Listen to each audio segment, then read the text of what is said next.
Okay, we're going to pick up where we left off last time and start with looking at why a firm might become an international firm.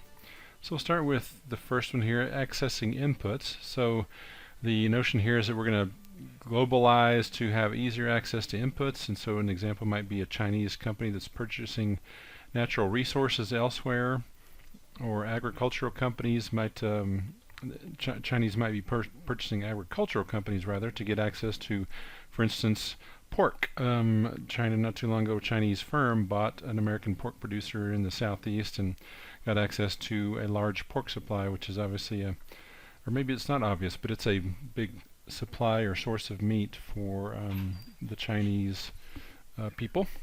So let me move on to the next one here. We might pursue new markets. So in order to grow sales, we need to expand it in new markets. So Netflix has gone well beyond the U.S. borders, and they're streaming video content all around the world in dozens and dozens of countries, licensing content that would appeal to people in India, China, the EU, etc. So McDonald's has expanded all across the world. We've already talked about the bad chicken McNuggets that they're peddling to little children all over the world, ruining national identity. Also things like Ford, Toyota, GM, they're selling cars in a variety of markets. They may be different cars and different automobiles that they're selling in different places, but nevertheless it's coming, those revenues and sales are coming back to the mothership. Being able to sell in new markets is going to give them new opportunities. We may need to access labor. So we've already, again, talked about Americans outsourcing manufacturing to China, to Mexico, maybe to other Southeast Asian countries. But work is also outsourced to the U.S. So for instance, U.S. might be doing some programming, computer programming for other places. Healthcare may be outsourced to the U.S., management consulting, engineering, banking, etc. Another reason to become an international firm is to access skills or know-how that may not be available in your country. So this would be things like learning new techniques or methods. Could be manufacturing techniques, could be medical techniques, educational, etc. So the next one here is accessing financial markets. And we're going to talk about this a fair amount over the remainder of the course, but this is a notion where investors abroad may demand less in return for their capital, so we can raise money from those people. If we were stuck with just raising people within our borders, we might have to pay them too much for their money.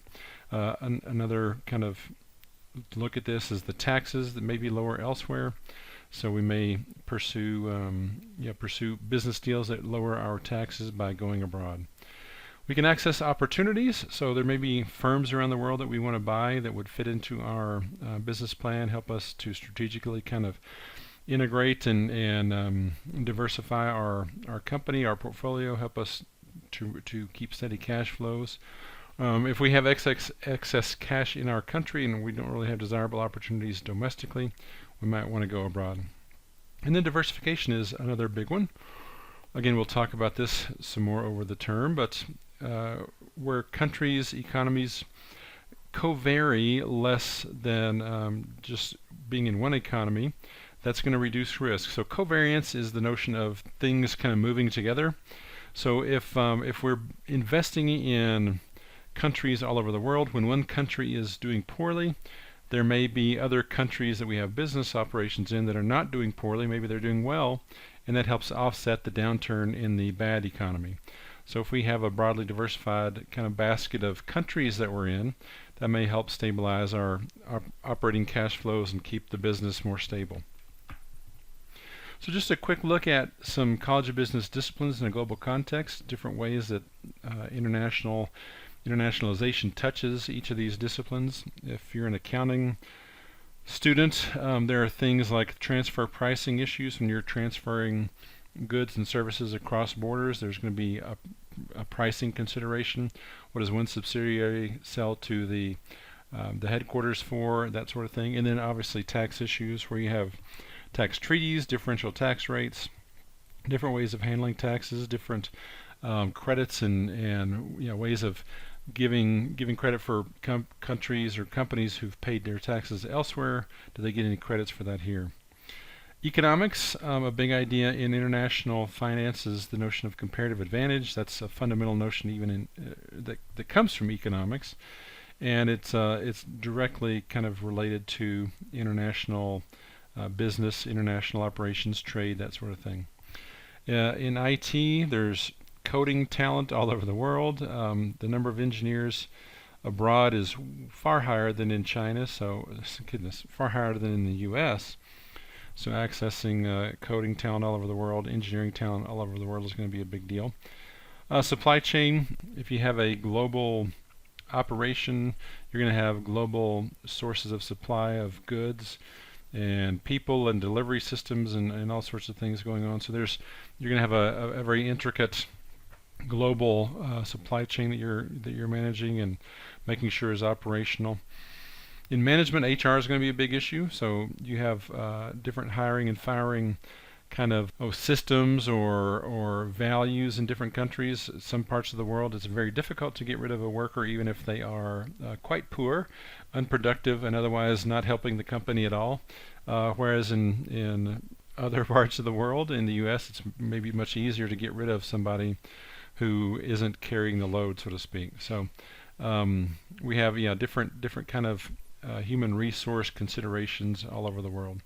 Marketing, we're going to have new marketing programs, new ways to appeal to customers all around the world. So we may have very different kind of products that we're selling, or different advertising programs for KFC in China, for McDonald's in I said KFC, I have China on my mind.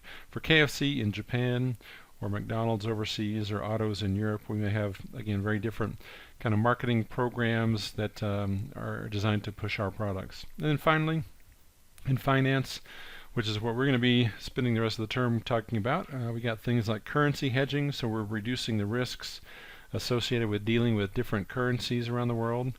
We need to have different sources of capital, so we might be raising money in Europe, we might be selling bonds in China, we might be getting money all over the globe.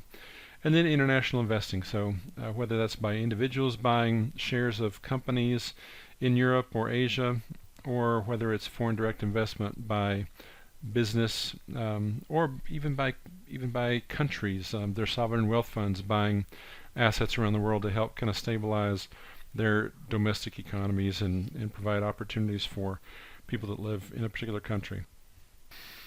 Let's real quickly talk about international business in the context of this class. So, and you've already talked about this probably in your business law courses, but we have different types of firms that we're dealing with, different kinds of legal arrangements that will depend on the country.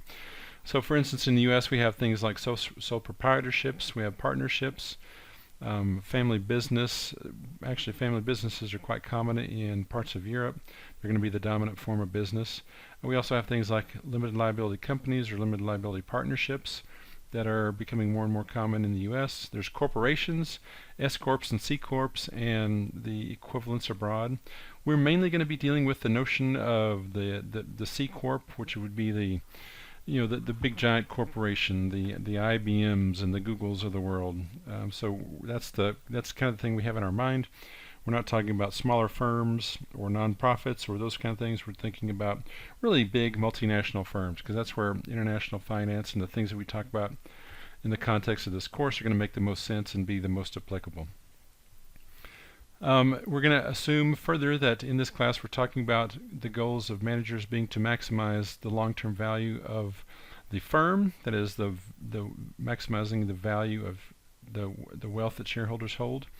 So when they make decisions, when managers make decisions, when they're making decisions about hedging, when they're making decisions about sourcing foreign capital, about selling abroad, the notion is that they're doing that to make the most money for shareholders. So we're going to go ahead and stop here, and we'll wrap up this first chapter, this introductory chapter, with the next video. So I'm going to stop here, and then we'll pick it up in video number 3.